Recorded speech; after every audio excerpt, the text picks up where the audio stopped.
энэ манай одоо энэ орон нутагч нь ер нь л одоо бодтой айл өгд сайлын үнэтэй унаад явах морьтой ачаад явах хаттай л байсан. Одоо бол энэ дархан газар байгуулагдсанаас хойш энд чинь хүний хөл харьцсан. Хэдэн мянган чон өссөн. Хэдэн мянган. Өнөө гарчрээд энэ айлуудын бүх азаргыг нийтсэн. Нөгөө хул үедээ сурч. Тэгээ ерөөсөө одоо бод болвол үндсэндээ энд одоо дуусч байна. Гарын 5 хороонд багтахаар одоо тийм боттой болж байна. Тэр наран шивстэй мөвстэйгээл одоо янз янзын юм л вэстэй тавиад байх юм. Тэр чин болвол шармад цаг хоёр л байдэн шүү дээ. Цагаан үсний ямар ч үндэс байхгүй. Хоошоо яваад дахин тал орж иж цагаан үсний үндэстэй. Тэнд хэдэн мянган хулан зээл байгаа. Та нар яваад үзэх хэрэгтэй. За урагшаага Баян далай өмнө говийн Баян далай орж иж цагаан үсний үндэс одоо үндсэндээ тийшээ явж тэгж залгадсан шүү дээ. Тэр цагаан ус иддэг байхгүй тэр зээл хулаа хоёр чинь. Тэгэхээр зэрэг шармад цаг хоёроос шүү ямар ч ургамал байхгүй. За тэгээд богдын энэ манжийн засгийн үед 200 жил манжийн засаг төр барьж исэн юм байлээ. Тэр үед гаттууд одоо энэ хилээчин цаанаас нь шороо ордын нийтэд дуусгаад хадаа ордын нийтдсэн зөв хил дагуудаа та нар яваад үзэн хүн ирч өгөхгүй том тийм хадаа нөхөл байд.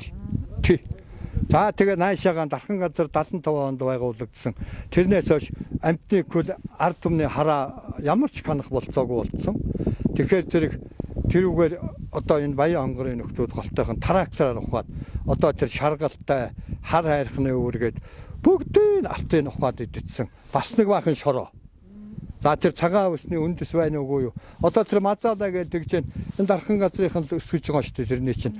Одоо хорголжин тэжээлийн зөөгөө чайн лүүн хийгээд тэр чинь бажуун иддэг амтан байхгүй юу? Одоо бажуун нь дуусж байгаа. Тийм их бажууны үндэс байдгүй юм тийшээ. Тийм л нутаг байд юм да миний л өнөр. Одоо бензиний үн хатандаа гарлаа. Барааны үн хатандаа гарлаа. Тэгээд тийшээ 2000 км явж аж тэгжээж одоо бараа энэ захын хэдэн аймаг чинь сумууд чинь одоо ийш хот руу нүүгээд одоо мянгаар нь малаан ийш нь зараад тэгээ ийш хот руу нүүж шít. Тэгээ тэр хотын одоо тэр Улаанбаатарын тэр утаа төгжрөл чи хачин юм болох нь байна. Зам дагаж хөгждөг байхгүй юу? Тэгэл одоо тэр лүү чинь тэр нэг дархан газрын тэр нэг юм зөө сүйрчлаа гээл байх юм. Гэхдээ яваал үзчих хэрэгтэй. Цаанаас нь манжийн засгийн үед алтын нухаж идсэн хэдэн том хар нүх хадан тийм нүх хоосон. Тэгээд нааш нь одоо энэ хар хайрхны өөргээд Баян онгорынхан идсэн. Үндсэндээ тэрнийг бол говьлтаагаас идсэн ганц хүн байхгүй шүү.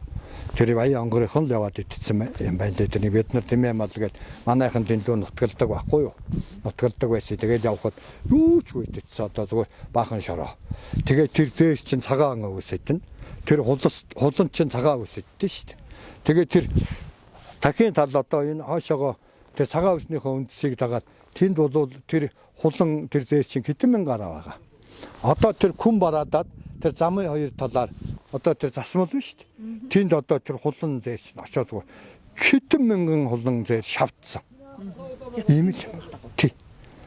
Тэрийг яг амьдралдаар нь хүн явж үзчихээж амьдралдаараа л одоо тий та нар харин тэрнийг яваад үзчих хэрэгтэй. Өөгийн хэлсэн юм бүгд үнэн байна уу? Тэрүүгээр бараг хүн тоолцохоор цагаан усны үндэс байдгүй байхгүй. Тэгэхээр одоо тэр студник их хурлын гишүүн ярьж ил байсан. Тойруулаа тавина. Ямар юм тойруулах юм? Зүгээр л нэг тийм шармод цаг хоёртой нэг тийм хар сааргал байдیں۔ Та нар аянда яваад үзэхгүй. Би энэ сумад 60 жил амьдарч байна. Тэгээ одоо манай энэ сумч Бургастай гэдэг нэг хэлийн бомбтой одоо бас цаана наран сэвстэй гэдэг бас нэг бомбны юм яригдчихээн. Ерөнхийдөө энэ Бургастай бомбдоор би бас өөрөө ажиллаж байсан л та хэлийн дэвэр зохицуулагч хийгээд ажиллаж байсан. Тэгвэл энэс харж хахад Бургастай бомб одоо 30-аад жил болж байгаа шүү дээ байгуулагдаад. 30-аад жилийн хугацаанд алтай сум хөгжсөн үү, энэ говьлтойхон хөгжсөн үү гэдэг дээр бас асуудал байгаа юм. Энэ ягаад зүгээр нэг төмрийн гүдрэл зөөжл гардыг. За нутаг орны одоо энэ говьлтай энэ манай сумынхан ч гэсэн бус сумуудаас бизнесмэнүүд гараад бас ойр зургийн хэрэгцээний бараа таваар авчираад бас ард түмнийг хангад юм аа. Тэгээ одоо юу нь болсон энэ цаана байгаа тэр лэттэн тэр мочин бас л нэг тогтургүй байд юм уу. Нэг л сайн болж байгаа юм. Тэгээ одоо тэр наран сэвстэй бомб гээд нэгэд байгаа юм. Бас л нэг ойн дархан цаастай газараар дайраа явуучих юм. Тэгэл нөгөө дархан цаастай баавга мазаалаа матгагийн нөгөө зэр аргал маргал бүх юм л байдیں۔ Одоо тэрийг л устгах гэж яриад байгаа. Яг тэр нээгдэх юм бол зүгээр урд нэг мэдээлэл өгж явахдаа энэ ч одоо ганцхан энэ жил ярих байгаа асуудал биш ээ. 20 оноос хойш л би сонсч ирсэн юм байна. За наран сэвстэй бомбтыг нээх гэж байна.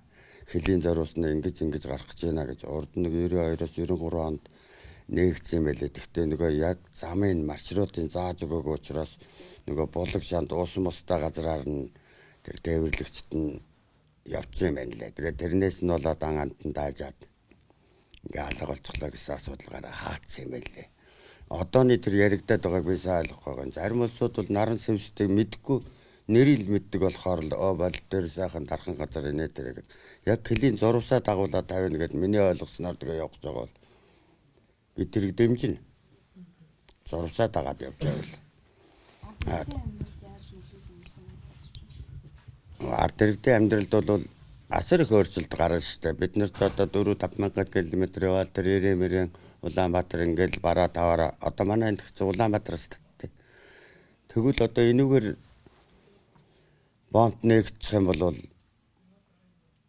энэ сум говалттай энэ баруун бүсийнхэн ялангуяа эднэрийн амьдрал өөр сайжирна гэж бодож байгаа шүү дээ. Тийм учраас би дэмжиж байгаа. Тэр нутаг усандаа айргүй хүн гэж юу аах байгалаа хамгийн гол нь хамгаалах, тий аамттай хамгаалахад л анхаарах нь чухал байгаа шүү дээ. Тийм байгаль нутаг орноо хамгаалах нь хамгаалгүй яг хөө гэхдээ наадах чинь одоо энэ дархан газрын чинь нэг цөмгс гээд нэг байдаг гэсэн бас хамгаалтах гээд байдаг гэсэн каналтай мөс гээд байдаг гэсэн л дээ. Уулаасаа тэр дархан газар руу чи явуулдаг шүү дээ. Тэгэл одоо нэг хөлийн зурус дагаад зам тавина гэдэг үл би тэрийг дэмжин. Түүнээс яг тэр дархан газраар явах юм бол хэн хэндэл шүү дээ. Хэн хэндэл хамгаална. Гэхдээ Таны богцоон дээр ч юм одоо машин гардаг байсан. Зарим өдөр гардаг байсан. Зарим өдөр машин гардаг. Энд бизнесмэнүүд нь гардаг зүгээр л нэг төмрийн өдрөл явдаг байсан шүү дээ. Тэгээд одоо тухай өдөрт нэг юм уу 2 машин за зүгээр хоосон машин гардаг өдөрч байдаг лээ. Тэгээд нэг гадаад тавир гэдэг нь бол нэгэнт нэг 2 урны улсын хэрэгэлцээр юм болохоор явдаг л байсан. За тэр бол тасралтгүй явдаг л байсан. Одоо харин иргэд яг бурамстай байдлаар орж гарч болохгүй. Болохгүй ч байхгүй гарч л байгаа л да. Тэгээ гараад тэр ирж байгаа бараа мараа ч нь бол нэг тийм ард түмний хэрэгцээний юм нэг сайн хангадгүй юм шиг ойлгол гэж ойлгосон шүү дээ. Тэгээ цаанаасаа эдгээр ч нөгөө нэг аюулгүй байдлын л одоо нөгөө нэг алан гэдэгт мэдгч явж гэн бол гэж шалгаж малгадаг юм шиг байгаа энэ цаана очихдоор. Тэгэхээр бизнесмен аялал жуулчлал гэдэг юмараа одоо үзэж харахаасаа илүүтэйгээр энэ дотор одоо бүтэхгүй болохгүй хүмүүс явж гэнэ гэдэг юм яг л харж ханд юм байна л гэж ойлгохтой шүү дээ. Би тэгтээ гарч үзээгүй. Тэгээ наан би бол ажиллаж байсан. Тэгээ цаад улсууд төлөвлөхтэй бас тэрийг цаад улсууд баах улсууд одоо баахан дархан газрууд ховор амттай дайрч адаад устгаад ингээл одоо явчих бодо төлөвлөдөг байлгүй дээ бодоход. Бас адилхан байгаад амттай хайрладаг байлгүй. Тэгээд ингэж л бодны үдээс бол нээхээр болох юм аа л гэж үзэж байна. Дархан цаазд газрын А бус юм. Энэ хэсэгт Монголын төдийгүй дэлхийн говь зүйлийн сонгодог экосистем хэвээр хадгалагдсан үлдсэн. Гэхдээ хууль бус алт олборлогчид нэгэн хэсэг энэхүү газарт их хэмжээний газрын цэцлэгээнүүдийг хийж байсан байна. Байгаль хамгаалагчид тогтмол ажиллаж эхэлснээс хойш энэ адил буурч 2023 оноос хойш нэг ч удаагийн тэсэлгээ хийгдээгүй гэдгийг ярьж байна. Бид нэр байхгүй байгуур ингээд нээн жанаар дэлбэлцсэн. Тэгээ яг бид нар мэдээллийн дагуу ирээд тэрийг дасан зогсоосон байгаа. Бид нар ч одоо нэг өөрсдөө нэг уул мөрөө яваад шалгацдаг байхгүй. Мотоциклаараа яваад наашин цааш одоо энд байрлах хугацаанд ингээд. Тийм учраас одоо хяналтаа давхар хийгээд явчихдээ. Тэгээ уул мөрөө шалгаал. Говийг дархан цаазд газрын А бүсэд 20 гаруй байгаль хамгаалагч ажилладаг.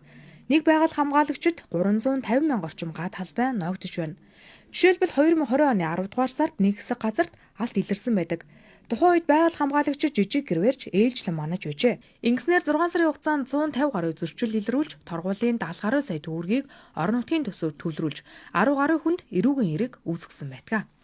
Тусгай хамгаалалттай газрын захиргаа гэдэг чинь бас нэг статус явж байгаа шүү дээ. За тэгээд нөгөө төсвийн байгууллага дэмжиж болохгүй гэдэг утгаараа төсвийн мөнгөний асуудал ч гэсэн хамтарч мэдээж энэ дээр хянах шалгалт хийж одоо пост ажиллуулахад нэлээдгүй зардал гарч байгаа тийм ээ. Энэ дээр одоо сумаасаа дэмжиж оролцсон гэхээр нөгөө төсвүүдээр бас акт тавьчихдаг учраас сумаас бол оролцох боломжгүй байдаг. Дархан газартаа бол ерөөсөө дархан газрын захиргаанаас хүсэлт одоо хамтарч ажиллах удирдамж батлахгүй бол бид нар хамтарч ажиллах явж боломжгүй байхгүй. За нийт нутгийн хэмжээнд бол дархан газар бол хоёр байна. За энэ Эрдэнэ цогт сумдын нутаг дэвсгэр хамсын гоё их том дархан газар байна. За хойдолтой бол Бовт сумын нутгийг дамсан дархан газар байгаа. За бид өнгөрсөн одоо хугацаанд бас нэлээдгүй газрыг орон нутгийн тусгай хамгаалтнаас авсан байгаа. Тэгээ нийт нутгийн бараг одоо 50 гаруй хувь нь бол орон нутгийн тусгай хамгаалалт дархан газар гэд хамрагдсан байна. 1975-ад оны үед говийн А бүсэд 20 орчим мазаалай тоологдож байсан бол энэ тоо 50 болж өснгийг мазаалайн ундны усны эзэгт наалдсан үснээс генетикийн судалгаа хийж тогтоосон байна. Цаана яг уурхай ажиллаж шин талаар. Одоо бид нар ингээд яг намд орцог бидний хажууд ингээд байж байна. Энэ намд орцогоос ийшээ 200 метрт одоо таавагд ингээ хараа байж байна. Энэ хятадын одоо хилийн баг нь ингээд явж байгаа. Тэгээ энэ баг нь хүртэл 200 м. Энээс цаашаа нэг 300-400 метр одоо ингээд цааталт нь хятадууд нүүрсний уурхай одоо ашиглаад ингээд байж байна. Тэгэхээр энэ том хэдийгээр одоо ингээд хятад орн бол эдийн засгийн хувьд ийм хүчирхэг том орн. Тэгэхээр хамгийн үржил шимгүү хамгийн зах хязгаарын одоо энэ бүс нутгаа ашиглаж энд байгаа байгалийн баялаг, энд байгаа эдийн засгийн нөөц боломж бүх юмнуудаа ингээд ашиглаад нэгдүгээр, хоёрдугаар та нар бүгд харж байгаа үстэй ингээд битүү одоо яг торны цаатлаараа ингээд зам тавьчихсан. Тэгээ энэ зам бол одоо үнэхээр зам амьтанд нөлөөлдөг, зам байгаль орчинд нөлөөлдөг бол энэ Хятадын нутаг дээр байгаа зам байна уу, Монголын нутаг дээр байгаа зам байна уу, бүтээн байгуулалт шүү дээ энэ чинь. Тэгээ энэ бол одоо монголчууд наадлаар нэг одоо нэг 50-60 метрийн зайд, нэг 100 метрийн зайд зам тавьчихаар байгаль орчинд нөлөөлөд идэг. 100 метрийн цааталт хятадууд зам тавихаар нөлөөлдгөө гэдэг юм бол одоо байхгүй шүү дээ. Тэгэхээр энийг бас сайн ойлгох хэрэгтэй байна. Манайх замаас гадна тор тавина шүү дээ. Тэгэхээр тор одоо жишээлбэл хэдийлэг энэ наагур яваад дундуур нь зам явах. Тэгээ одоо ингээд хятадууд ингээд замаа тавьчихсан. Одоо бид нар яг одоо нэг хил хамгаалах энэ одоо арга хэмжээнд ч гэсэн энэ тор тавьж торжуулах ажил чинь бол биднэрт бас одоо аль талаас хэрэгтэй ажил байхгүй. Нэг хоёрдугаарт мэдээж зам тавих юм бол энэ байгаль орчныг хамгаалах хамгийн нэгдүгürt одоо мазаалаач гэдэг юм уу байгаль орчныг хамгаалах тэр сэтгэл зүрх чинь биднэрт бүгдэнд нь байна шүү дээ. Тэр мазаалаагаа хамгаалмаар байна, хавтгаагаа хамгаалмаар байна, тэрнийг эрсдэлгүй байлгамаар байна. Энийг хүн болгоны зүрхэнд байгаа, минийч зүрхэнд байгаа, тэр байгаль хамгаалах талаараа асуудал ярьж байгаа хүмүүс ч ижилхэн байгаа. Монгол хүн болгонд л энэ ховор ан амт хамгаалах ийм сэтгэл бол байгаа. Тэгэхээр бид нар энийг бас эрсдэлгүй байлгах зайлшгүй шаардлага байгаа учраас нэгдүгээрт тороо татаж ямар ч эрсдэлгүй одоо байгаль орчинд нөлөөлөх ямар ч нөлөөлөлгүй болох хэрэгтэй. Тэрний хажуугаар цааталт нь зам тавиад ингээд одоо хятадуудын хоёр торны дундуур зам нь яваад байгаа ч яг энэнтэй ижилхэн энэ хятадын торноос нааш нь дахиад тор татаал ингээд тэрний цаатлаараа замаа тавиад ингээд байгаль орчинд ямар ч нөлөөлөлгүй ингээд аваад явчихнаа л гэдэг зүйлийг л одоо удаа дараа яриад байгаа. 200 м хүрэхгүй газар ингээд байж байгаа. Энэний цаатал дээр нь 300 м газар одоо та нар ингээд харж байна. Хятадуудын ашиглаж байгаа нүүрсний уурхай энд ингээд байж байна. Тэгээд энэ торны цаатлаар одоо та нар бүгд харж байгаа ингээд битүү ийм шорон далан зам тавьчихсан. Тэгээ ийм байдалтай одоо нөгөө хятад орн маань бол ингээд үржил шимгүй ийм газруудаа хамгийн түрүүнд ингээд эдийн засгийн эргэлтэнд оруулаад ашиглаад зам харгуй юмнуудаа тавьчихсан ингээд явж байгаа. Намд ор цэгдээ энэ хэсэг бол ингээл одоо эзэнгүй ийм орхигдсон ертөнц шиг ийм л одоо сэтгэл төрхөөр байж байгаа. Тэгээ энэ дээр би нэг л одоо хэлмээр санагдаад байгаа юм. Наран сэвсдэгээс наашаага одоо явах зам бол яг энэгээр одоо ингээд энэ хилийн зурвас дагуу ингээд энэ хятадын тавьсан замтай параллел гараад явах хэрэгтэй. Говийн дархан газраас ч юм бол 3 ангилж байгаа шүү дээ. Хязгаарлалтын бус, орчны бус, хязгаарлалтын бус, онгон бус гэж. захираас нөгөө зам тавих газар маань хэр хол юм?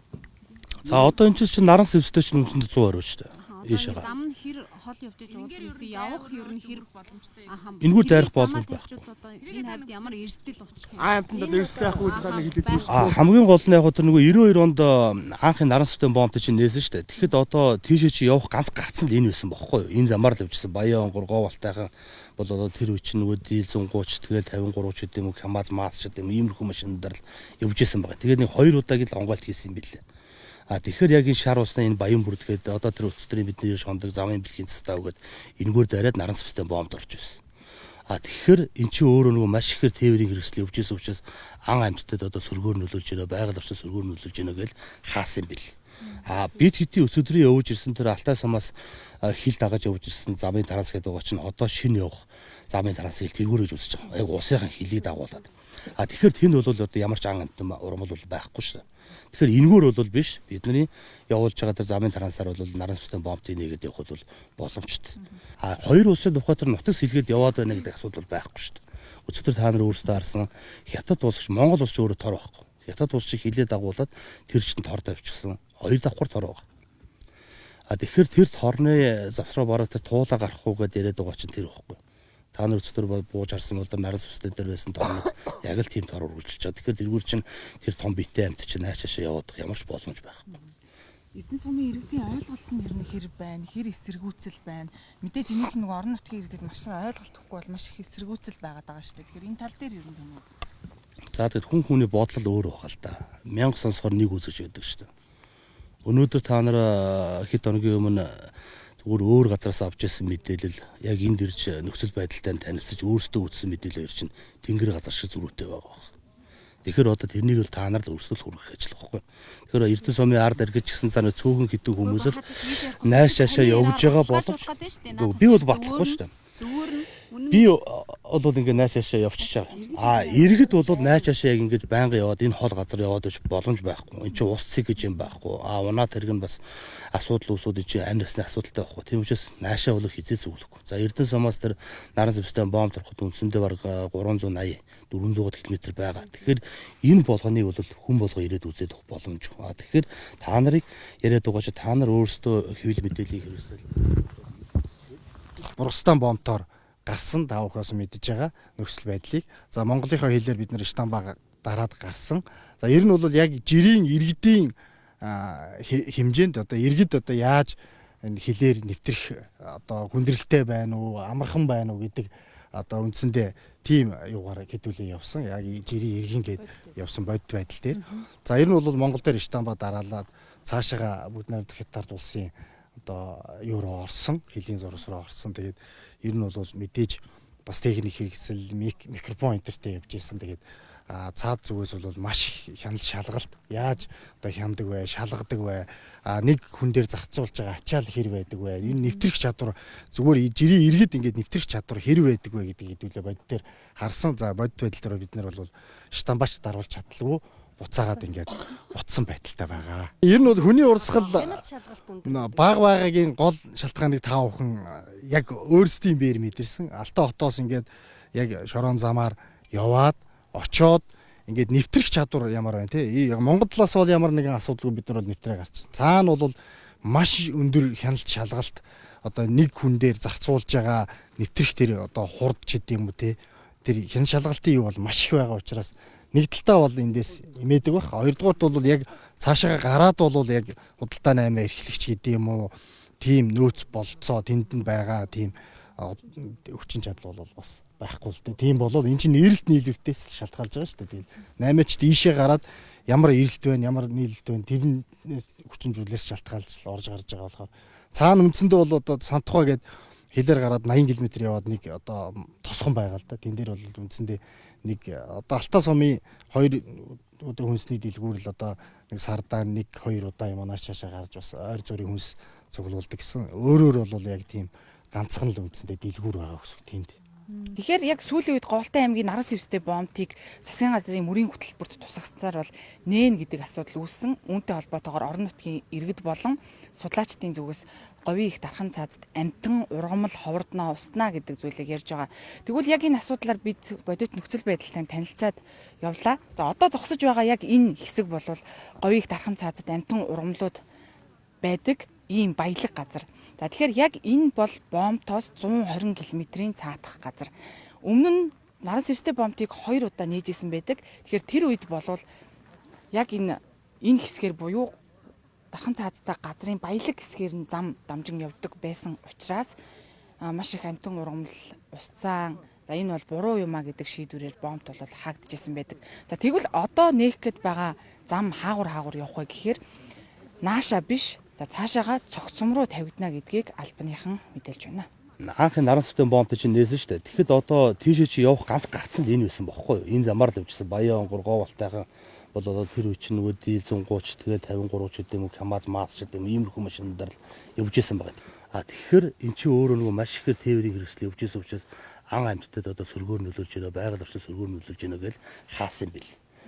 Бид хэдий өсөдрийн явж ирсэн тэр Алтай самаас хил дагаж явж ирсэн замын тараас гэдэг байгаа чинь одоо шинэ явах замын тараас хил тэргүүрэж үзэж байгаа. Яг усынхан хилийг дагуулад.